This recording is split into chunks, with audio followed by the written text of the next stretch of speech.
Good day mga master. So sa video na to mga master ay may ito troubleshoot ako ditong isang motion monitoring module mga master, dahil nga may problema tong nasa gitna.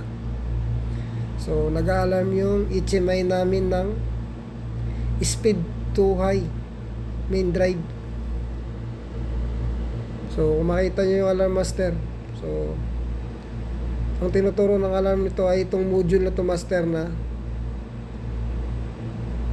2001F131 mga master. So dito mga master, ang nangyari dito master ay bumaloktot tong pin na to.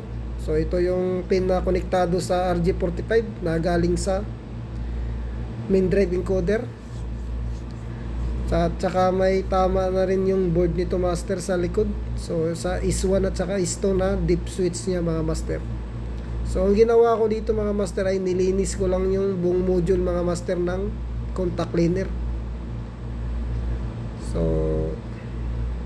may pamalit naman kami nito master, nga lang nasa ibang machine dahil nga wala kaming stock nito na bago talaga.